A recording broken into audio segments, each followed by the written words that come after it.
Hello દોસ્તો, આજે આપણે દૂધીની બરફી બનાવીશું. એમાં 200 ગ્રામ દૂધી લીધી છે, 100 ગ્રામ જેટલો મિલ્ક પાવડર, 1 વાટકી ખાંડ, ઇલાયચી, જાયફળ, બદામ લીધી છે, ઘી અને 200 ગ્રામ જેટલું દૂધ લીધું છે.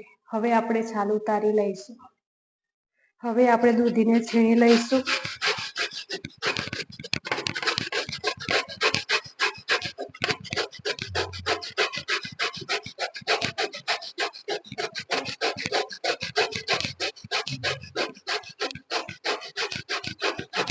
હવે આપણે ઘી નાખીશું.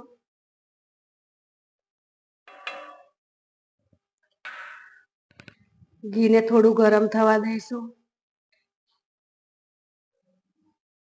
હવે આપણે દૂધીની છીણ કરી હતી તે નાખીશું.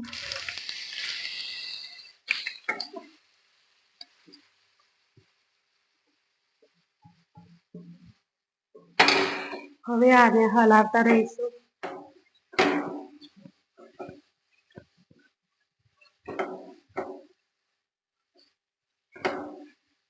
હવે આપણે દૂધીમાંથી ઘી છૂટું પડવા લાગ્યું છે. હવે આપણે દૂધ નાખીશું.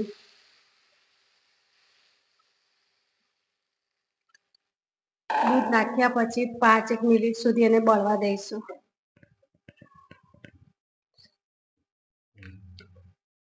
હવે આપણે 5 મિનિટ હલાવતા રહીશું.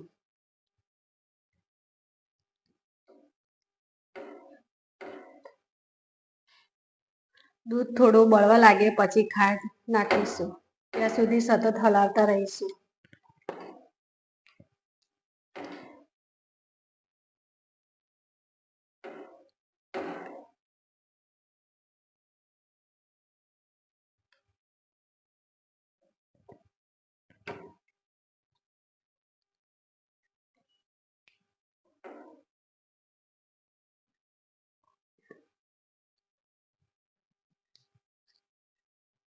હવે આપણે ખાંડ નાખીશું. જો તમે વધારે ગળપણ જોતું હોય તો થોડી ખાંડ વધારે લઈ શકો છો. મિલ્ક પાવડર ગળપણ હોવાથી મેં ખાંડ થોડી ઓછી લીધી છે. હવે ખાંડને ઓગળવા દઈશું.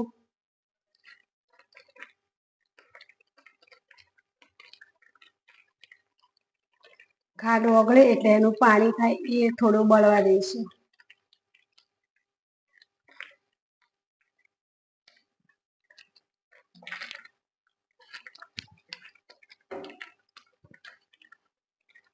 હવે આપણે ગ્રીન કલર માટે ગ્રીન કલર લીધો છે એ નાખીશું.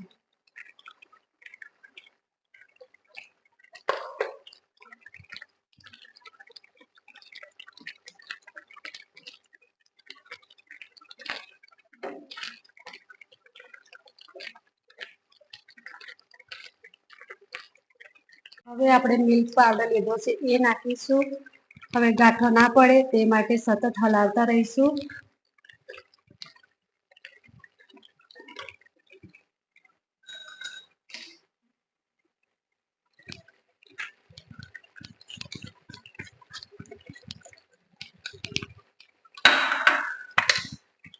હવે સતત હલાવતા રહીશું.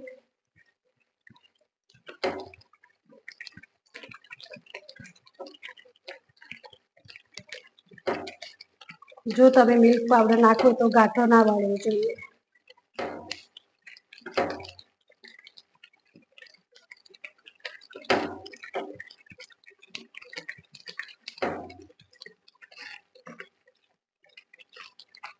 જેમ જેમ થતું જશે બરફી તેમ તેમ આ ગાંઠો ઓગળતી જશે.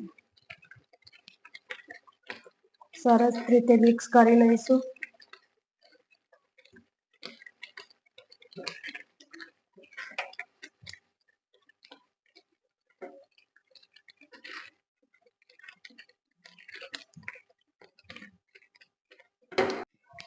હવે આપણું દૂધ બળવા લાગ્યું છે. થોડું બળવા દઈશું.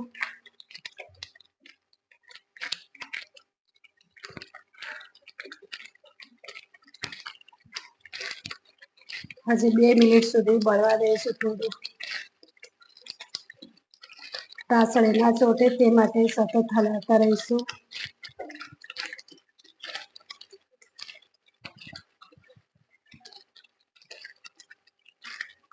અહીંયા મેં ધીમી આંચ ઉપર શેકું છું.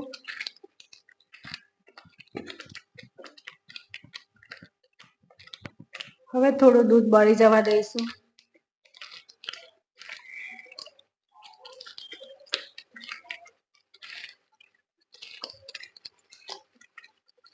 બરફી જમાવવા માટે મેં થોડી બરફીને થોડી કડક કરી લઈશું.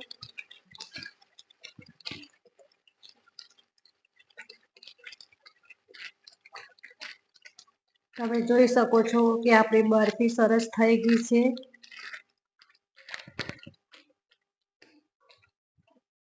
હવે આપણે ઇલાયચી પાવડર નાખીશું.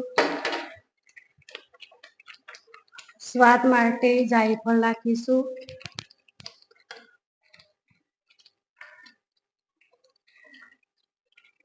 થોડું બદામ કતરણ કરી હતી તે નાખીશું.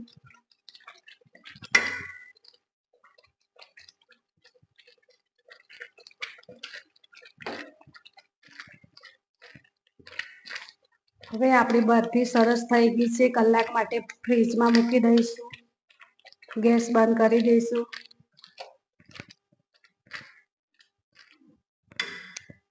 આપણે એક ટ્રેમાં કાઢી લઈશું.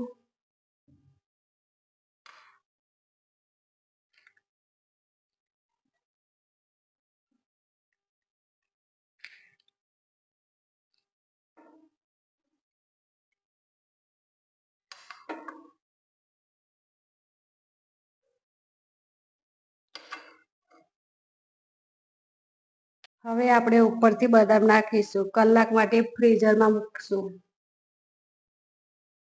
આપણે કટ કરી લઈશું. કટ કરીને એક પ્લેટમાં સર્વ કરી લઈશું.